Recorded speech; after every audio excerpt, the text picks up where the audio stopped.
आप देख रहे हैं देश का सबसे भरोसेमंद चैनल एन दिल्ली नेशनल। आज आप लोग अधिवेशन के लिए दिल्ली को कूच कर रहे हैं, क्या कुछ मांगे होंगे सरकार से, किस मुद्दों पर विचार विमर्श होगा वहाँ पे? जैसे हम लोग जा रहे हैं बहुत सारे दिल्ली, अपने जो भी हैं मांगे हैं, हमारी डिमांड्स वो पूरी करें। जैसे NFIR की तरफ से जा रहे हैं कि टाइम से हम लोग को जो नीड है वो आवश्यकता पूरी करें और प्रमोशंस दें और जो हमारी दो पुरानी पेंशन बहाल सही जा रहे हैं, कूच किए हैं, त्रिदिवसीय वहाँ पर अधिवेशन है, क्या मांगे होंगे जो सरकार के सामने आप लोग रखना चाहेंगे, उनसे विचार विमर्श करना चाहिए? पहला तो पुरानी पेंशन स्कीम लागू करने की जो कर्मचारियों के लिए बहुत जरूरी है। NPF और UPF दोनों कर्मचारी विरोधी पेंशन नीति है। दूसरा, आठवां वेतन आयोग का गठन अभी तक नहीं हुआ है, 1/1/2026 से वो लागू करना चाहिए।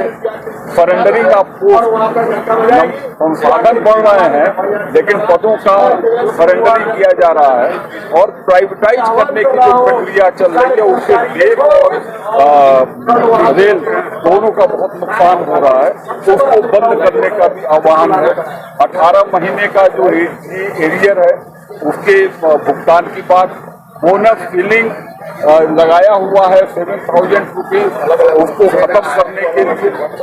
और जो रिक्तियां हैं जो सीधे सेफ्टी से रिलेटेड संरक्षा के लिए गाड़ियों के चलाने के लिए बहुत ही महत्वपूर्ण है, वो तकरीबन 4 लाख भारतीय रेलवे में पद रिक्त है, इसको भरने की प्रक्रिया लागू कराने की। उसके अलावा ट्रैक मेंटेनर जो हमारे काम करते हैं उनके पदों को रिस्ट्रक्चर करके प्रमोशन देने के लिए, अपॉइंटमेंट कैटेगरी के जो कर्मचारी हैं 12-12 घंटे की नौकरी कर रहे हैं, उनका 8 आवर उनके प्रमोशन नहीं हो रहे हैं, उसको लागू कराना। टेक्नीशियन जो भारतीय रेलवे का बहुत ही महत्वपूर्ण रीढ़ है, उसमें 4200 ग्रेड पे जो MCMs हैं उनको भी जेई में जाने का मौका दिया जाए, वो कोटा उसका परसेंटेज फिक्स करके दे दिया जाए। इन्हीं सब मांगों को लेकर के और हमारा एक बहुत ही महत्वपूर्ण सिग्नल विभाग का रोस्टर मैन पावर के लिए जो बोर्ड ने दिया है वो पूरा नहीं हो पा रहा है। वो भी आप देखते होंगे जितने एक्सीडेंट हो रहे हैं वो कहीं न कहीं ह्यूमन एरर और FNT विभाग के बारे में कहा जाता है। सर, NER से कितने कर्मचारी अधिवेशन में भाग लेने चाहिए? लगभग हम एग्जैक्ट नंबर नहीं पूछ रहे हैं, लगभग कितने कर्मचारी जा रहे हैं? हजारों की संख्या में जा रहे हैं। हमारे 18 कोच की हमारी स्पेशल ट्रेन जा रही है और हम लोग यहाँ पर कर्मचारी बहुत उत्सुक है कि फेडरेशन के कार्यक्रम में पहुँचने के लिए। कल सूत्रों से ये भी ज्ञात हुआ था कि कुछ डेलीगेशन बनारस से कल रात में ही आ गए थे, कुछ आज सवेरे पहुंचे हैं। हाँ। तो उनकी संख्या कितनी है अभी? अरे करीब 250 से 300 बनारस के लोग आ गए हैं और वही रास्ते में लोग आ ही रहे हैं, रास्ते में मिलते जाएंगे और लखनऊ में मिलेंगे, गोंडा में मिलेंगे, बस्ती में मिलेंगे, बरेली में मिलेंगे। लगातार लोग कर्मचारी हमारे रास्ते भर रहे हैं। एक बड़ा महत्वपूर्ण सवाल है जिस पर हम चाहेंगे कि आप इसको इंगित करें कि इतनी संख्या में अगर कर्मचारी जा रहे हैं तो यहाँ पर काम कुछ हैम्पर नहीं होने की उम्मीद है? नहीं, हैम्पर नहीं होता कि सब लोगों के अपनी छुट्टी पर जा रहे हैं, अपना जो ऑन ड्यूटी पास मिला हुआ है स्पेयर होकर के जा रहे हैं। ऐसा नहीं है, रेल बड़ी बहुत संस्था है, अभी पूरे भारतवर्ष से कन्वेंशन हो रहा है, 18 स्पेशल ट्रेनें आ रही हैं, कोई असर नहीं पड़ेगा क्योंकि अपनी खुद का कर्मचारी अपनी छुट्टी दे करके अपना प्रिविलेज पास दे करके तब जा रहा है। रेल का कोई नुकसान नहीं, अपना नुकसान करके अपना छुट्टी अपना पास ये दे करके जा रहा है। हमारा यूनियन जो है संस्कारिक यूनियन है, हमारा रूल को फॉलो करने वाला यूनियन है। इस नाते हम लोग कभी भी रेल का नुकसान नहीं करते हैं। रेल का कार्यक्रम करने के बाद भी रेल का कार्य को देखते हुए कार्य करने के बाद हम लोग संगठन करते हैं और हम लोग अपनी मांगों को मनवाने के लिए इसी नाते हम लोग आंखों में आंखें डाल कर करके रेलवे बोर्ड चेयरमैन, रेल मंत्री किसी से भी बात करते हैं, हम लोगों के अंदर जोर नहीं है तो दमदारी से हम लोग बात करते हैं और हम ऐसा बात करते हैं कि हम लोग लड़ कर करके अपने कर्मचारियों का हक दिलवाने का काम करेंगे।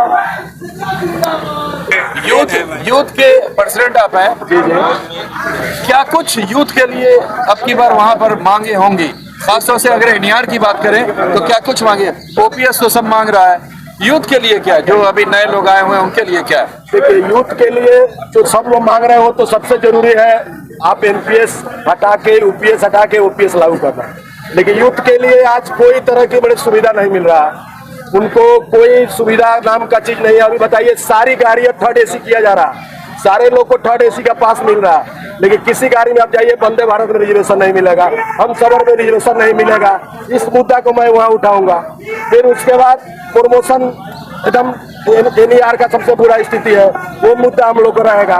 कर्मचारियों का समय पे एजुकेशन, उनके बच्चे परिवार उनके रहने के लिए अच्छा रेलवे क्वार्टर की सुविधा हो, इस सब पर ध्यान दिया जाएगा। लेकिन मेरा भी सबसे बड़ा मुद्दा वही है, मुद्दा तो हम लोग के पास 50 है, लेकिन सबसे बड़ा मुद्दा है वही ओपीएस लागू कराना है।